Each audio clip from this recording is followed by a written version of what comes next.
साथियों नमस्कार। आज हम बात कर रहे हैं एक ऐसे ईमानदार अधिकारी का जो देहरादून में अपर जिला अधिकारी प्रशासन के रूप में डॉक्टर शिव कुमार बर्नवाल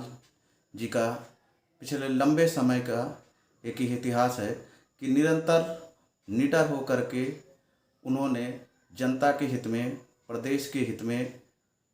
लगातार एक ऐसे काम करते चले आ रहे हैं। चाहे वो सरकारी ज़मीन की बात हो, चाहे वो सहारा समूह की ज़मीन की बात हो, चाहे सहारा समूह के उन निवेशकों के लिए लगातार वो शासन प्रशासन को लिखते आ रहे हैं। आज उनकी ईमानदारी का शासन ने एक ऐसा कृत्य किया कि उनको उनके पद से हटा दिया, जो इस शासन के ऊपर बहुत बड़ा, सरकार के ऊपर बहुत बड़ा सवाल खड़ा कर रहा। अगर सरकार ईमानदारी से देश के, प्रदेश की जनता के साथ न्याय नहीं कर रही, अगर कुछ ईमानदार लोग अगर उन पे काम कर रहे हैं, उनका सहयोग कर रहे हैं या उनके दुख दर्द को समझ रहे हैं, उनको न्याय देने का काम कर रहे हैं, तो ऐसे में सरकार को ऐसे ईमानदार अधिकारियों के साथ इस टाइप का अन्याय करना कहीं ना कहीं बहुत बड़ा दोषपूर्ण है। एक गलत कृत्य किया है सरकार ने। मैं सरकार से इस बात को भी अपील करूंगा कि ऐसे प्रदेश में कुछ ही ऐसे ईमानदार अधिकारी हैं जिन्होंने प्रदेश हित में और जनता हित में बहुत बड़े कार्य किए हैं। इसको उनके उस ईमानदारी का इस तरीके से ऐसा तोहफा नहीं देना चाहिए जो इन्होंने, सरकार ने आज दिया है। सरकार को आज देखना चाहिए था कि सहारा समूह भी इस तरह लगातार प्रदेश के हजारों करोड़ रुपए, लाखों गरीब निवेशकों का पैसा लूट करके बैठी हुई है और तरह तरह की बहानेबाजी करके सरकार से अपने बचने का प्रयास कर रही है और सरकार निरंतर संरक्षण देने का कार्य कर रही है। इसी में हम सहारा समूह की हरिद्वार की 555 बीघे बहादुराबाद की लैंड पे भी मैंने कहा कि लगातार निवेशकों ने देहरादून जिला प्रशासन को लगातार पत्राचार किया। उन्होंने शासन से भी एक अनुमति मांगी और अनुमति के बाद उस पे जिला अधिकारी हरिद्वार द्वारा भी अपनी पूर्ण ईमानदारी से उन्होंने उस ज़मीन पे रोक लगाई। लेकिन कुछ ही समय बाद शासन और सरकार ने मिल करके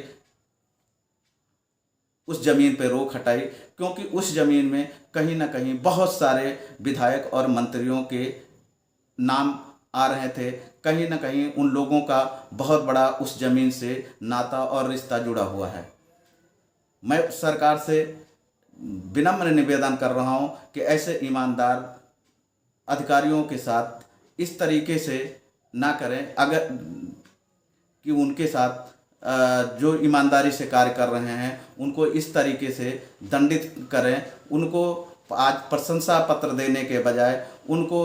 प्रमोशन देने के बजाय आज उनके साथ इस तरीके से कृत्य किया जाना, इस तरीके से हटा देना, इससे सिद्ध होता है सरकार कहीं ना कहीं उन भूमाफियाओं और उन उद्योगपतियों से मिली हुई है और उनके मिल करके कहीं ना कहीं गरीब निवेशकों के, गरीब हक लोगों के जो हक अधिकार के लिए अगर कोई भी अधिकारी न्याय दे रहा है तो उसको कहीं ना कहीं सरकार उसकी मंशा पे पानी फेर रही है। मैं सरकार से या प्रदेश के उन सभी सहारा के, चाहे वो निवेशक हों, चाहे जो इस गरीब लोग दर दर की ठोकरें खा रहे हैं, भटक रहे हैं शासन के पास, प्रशासन के पास, अधिकारियों के पास, और कोई भी अधिकारी अगर सुन रहा है तो उसके साथ इस तरीके से सरकार पेश आ रही है, उनको उस जगह से हटा दिया जा रहा है, जिससे कहीं ना कहीं आज उन गरीब लोगों को, उन गरीब निवेशकों को न्याय मिलने में बहुत सारी देर होंगी। अगर सरकार इस तरीके से कृत्य करती रहेगी, ऐसा नहीं है कि यहाँ पे जो जनता है अगर तुमको वोट दे करके इस जगह पे बैठा दी है, अगर आपको यहाँ पूरा बागडोर प्रदेश की सौंप दी है, तो आज इस जनता की देन है, इस प्रदेश की उन गरीब जनता की देन है। अगर उन ऐसा नहीं है कि वो गरीब जनता इस बात को नहीं समझ रही है कि सरकार हमारी क्या कर रही है, और सरकार वो सब लोग जान रहे हैं। अगर इसी तरीके रहे तो सरकार इस बात को, इस गफलत में न रहे कि जनता मूर्ख है। जनता जिस दिन चाहेगी, जिस दिन सोच लिया, और जिस तरीके से सरकार जनता का साथ नहीं दे रही, जनता का सहयोग नहीं कर रही, उस तरीके से जनता एक दिन जरूर 2024 आते आते इस बात का जरूर एहसास कराएगी कि हमने जनता जनार्दन ने मुझे इस पद पे, इस कुर्सी पे बैठाया और मुझे वो सम्मान दिया, या हमारे एक युवा नेता से जो हमारी उम्मीद थी, जो हमारे युवा मुख्यमंत्री से उम्मीद थी, वो हमें जो सिर्फ गुमराह करने का काम किया। उन बड़े उद्योगपतियां, उन जो है भूमाफियाओं का साथ देने में साथ देते रही, और जो हमारे कुछ आम अधिकारी हैं जो शासन से विपरीत दिशा में काम करते हैं, जो गरीब जनता के लिए काम करते हैं, जो गरीब निवेशकों के लिए काम कर रहे हैं, उनके साथ कहीं ना कहीं सरकार एक गलत व्यवहार कर रही है। उनको उसका एक अलग सा दंडित कर रही है, जहां उन्हें प्रमोशन देना चाहिए। मैं आज शासन में बैठे हुए उन सभी व्यक्तियों को, उन सभी अधिकारियों को, उस सरकार से भी पूछता करता हूँ कि ऐसे ईमानदार अधिकारियों के साथ इस तरीके से कृत्य करना कहीं से उचित नहीं है, और इसको जनता के हित में ऐसे ईमानदार अधिकारियों को प्रमोशन देना चाहिए। उनके साथ इस तरीके के कृत्य नहीं करना चाहिए, अन्यथा ये प्रदेश की जनता 2024 आते आते इस धामी सरकार को कहीं न कहीं मुँह की खानी ना पड़ जाए।